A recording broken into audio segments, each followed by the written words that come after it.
98% on room air. There are no murmurs on auscultation, and lung fields are clear. Let's start by our first question. Which of the following clinical manifestation should be specifically measured during the clinical examination of this patient? A, respiratory rate, B, blood sugar level, C, blood pressure or temperature. You can write your answer on comments A, B, C, or D.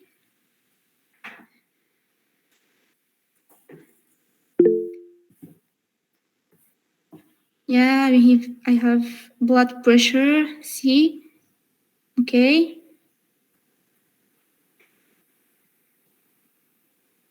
Yeah, C. Okay, feel free to answer.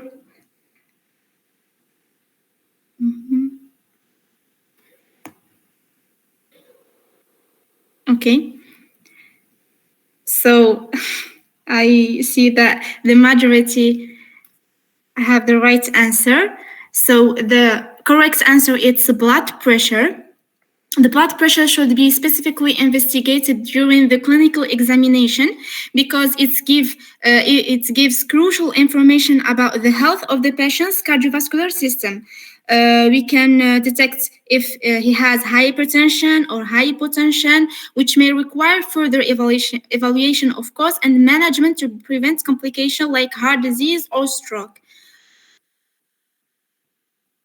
Our patient, his blood pressure is 119 per 110 in the right arm and 160 per 90 in the left arm.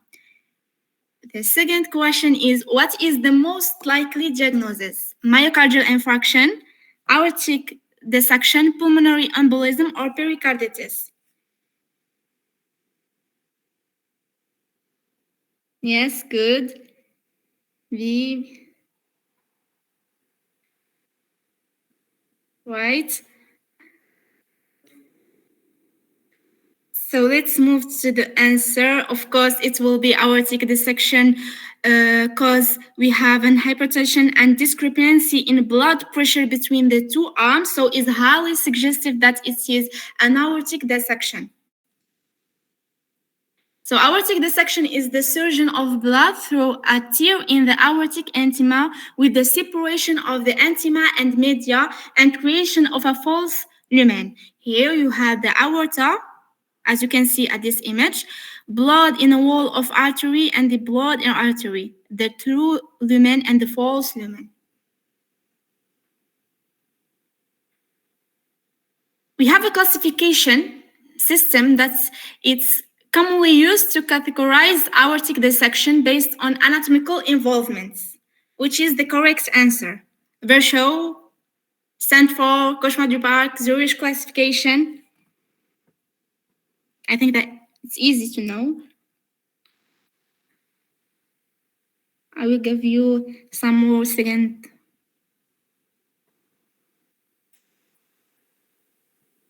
to answer. I have here C.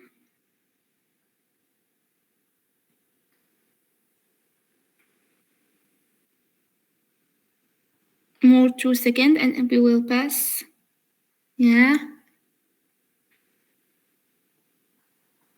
So it's correct. The correct answer is C, Stanford classification. The Stanford classification of aortic dissection distinguishes two types, the type A and type B. And we have also the DBK classification, which is classifies the aortic dissection by type 1, 2, and 3. But in the question, we mentioned the most common classification, and we use mostly and frequently the Stanford classification. The Stanford classification distinguishes two types, type A and B. A involves the ascending aorta and B, which involves the descending aorta. For the DBK classification, distinguishes three types. Type 1 involves the ascending aorta extending to the aortic arch, sometime beyond. The type 2, the direction dissection begin and are limited to the ascending aorta. About the type 3, as you can see here, sparing the ascending aorta and the arch. Let's move to the question number 4. Which imaging modality is considered the gold standard for diagnosing aortic dissection? A. Chest X-ray, transesophageal echocardiography, CT angiography, or MRI angiography?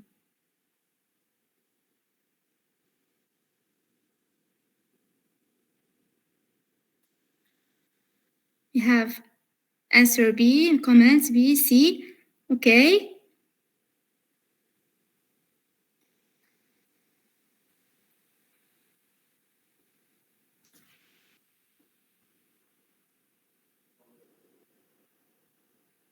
Okay, B.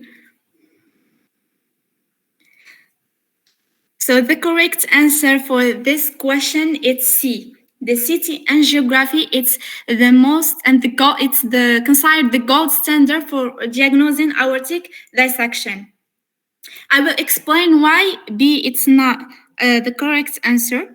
The transesophageal echocardiography is indeed a valuable imaging modality in the diagnosis of aortic dissection, especially when rapid assessment is necessary or when other imaging modalities such as CT angiography may be contraindicated. However, while transesophageal echocardiography can provide a valuable information about the aorta, its sensitivity for detecting aortic dissection may be lower compared to CT angiography. So the gold standard for diagnosing aortic dissection is CT angiography. Question number 5. In this image, it shows a CT angiography of aortic dissection. The question is, what show the arrow mentioned on this angioscan? This is the arrow, as you can see here. What's mentioned? A. Through lumen, false lumen, aortic valve calcification, or intimal flap.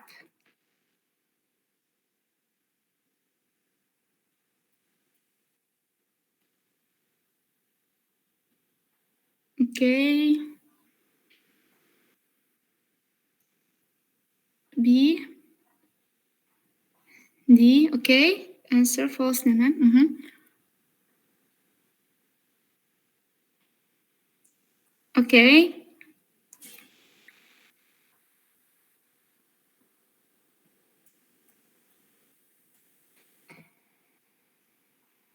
Okay, 2 more seconds. I will pass to the answer. D. Question. Okay, D. So the correct answer is D. The arrows show an intimal flap. Here is the arrow, and here is the intimal flap. The CT angioscan mentioned also the true lumen and the false lumen. But if you concentrate on the question, I mentioned what showed the arrow. That's the arrow. It's mentioned the intimal flap. Here is the true lumen and the false lumen, but the arrow shows the intimal flap. So the correct answer is D.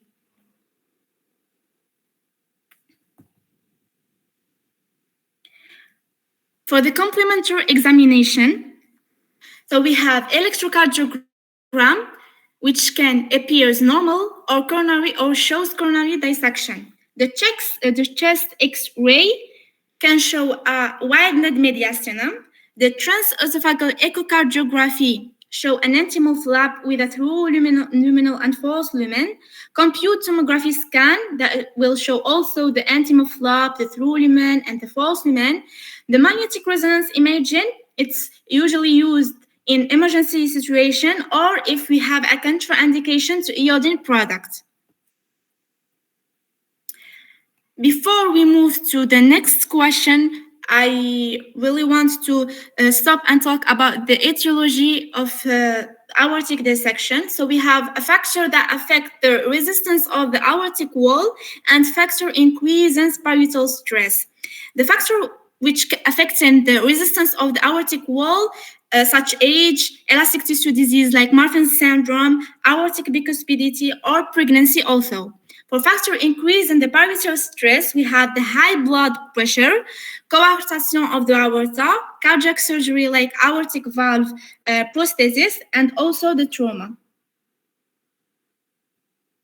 And in our case, the etiology was the high blood pressure because, as you can remember in the presentation, I mentioned that it was uncontrolled high blood pressure. The next question, what is the primary pharmacological treatment to reduce the risk of aortic rupture in a patient with aortic dissection caused by high hypertension? Calcium inhibitor or beta blocker, anticoagulant and antiplatelets, diuretics, calcium inhibitor, and anticoagulant. Choose the answer. I will wait. Okay, we have A. Okay, A.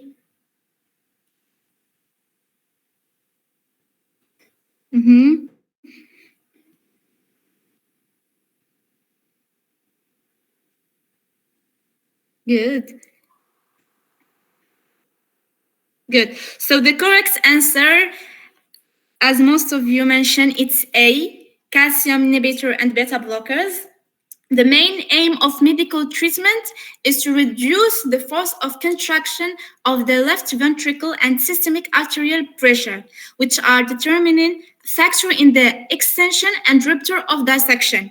To maintain systolic blood pressure at 120 and heart rate at 60 beats minutes, blocker should be used in the first instance. Antihypertensive drugs such as a vasodilator and analgesics. Patients with strong suspicion of aortic dissection and hemodynamic instability should be intubated and undergo immediate imaging and surgical treatment. I will give you here some molecule just to know quickly to control the blood pressure. We have the beta blocker. We have propranolol 5 milligram, 1 ampoule in 5 minutes, which equal 1 cc per minute. Or we can give the patient atenolol 5 milligram, 1 ampoule in 5 minutes, which equal 2 cc per minute. Or we can use the calcium channel blocker, which is the nicardipine, loxane, 2 to 6 milligram per hour. A very important message, the anticoagulants, the antiplatelets, and fibrinolytics are strictly contraindicated. The first reason is that those medications make the dissection worsening. Aortic dissection involves a tear in the inner layer of the aorta, which is the body main artery, of course. So the anticoagulants and antiplatelets can worsen the dissection by further weakening the aortic wall and potentially increasing bleeding at the tear site.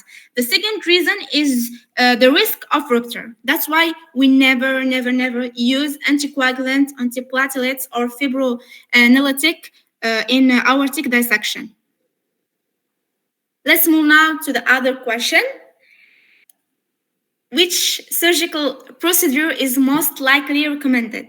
Coronary artery bypass graft, endovascular aneurysm repair, dental procedure, aortic valve replacement alone.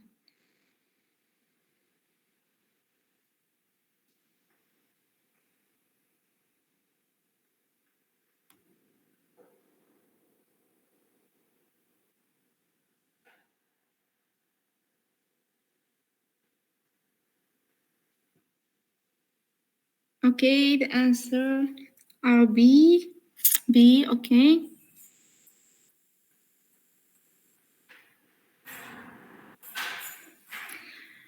So the correct answer is C. It's not B.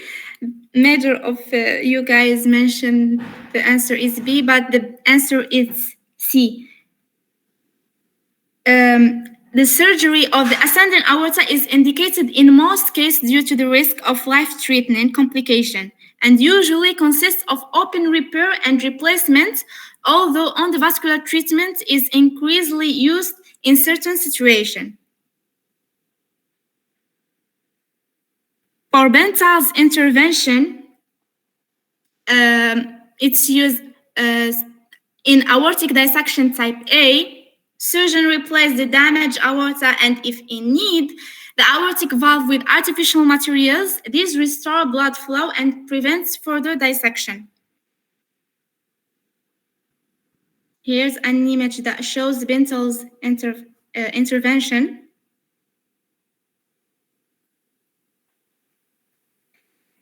And I have an algorithm to comprehend how medical professionals navigate the complexity of diagnosing aortic dissection. So the patient came with a chest pain. Of course, we must ask about his history and do a physical examination. We passed to the routine blood test, troponin, dedimer, electrocardiogram, and chest X-ray. For our routine examination, we omitted certain steps in our case because we already had a strong suspicion of aortic dissection. Therefore, we proceed directly to the CT scan. So, an urgent CT scan, we have triple rule out, pulmonary embolism, aortic dissection, or acute coronary syndrome. We confirm that, or it can be, of course, negative. We confirm that it is an aortic dissection, so we are against two types of aortic dissection, type A and type B. Type A, it's an open surgery unless futile, and stands for type B, it's for an uncomplicated aortic dissection or complicated aortic dissection. Uncomplicated, we use the medical treatment with or without preemptive endovascular stent, treatment in the subacute phase. For the complicated, we use endovascular treatment, which means stent. If it was the CT scan negative, we consider other diagnoses and or tests such as echocardiography or endoscopy, or early repeat CT scan to exclude progression to detectable acute aortic syndrome. So for conclusion, the key to saving lives from aortic dissection is finding it quickly and treating it right away. The more we learn about this serious condition, the better we can spot it early. But by working together as a team, of course, doctor can give patient the best chance of recovery. Thank you for your attention, and stay tuned for the part 2 of our presentation on chest pain featuring a mystery case study. Thank you.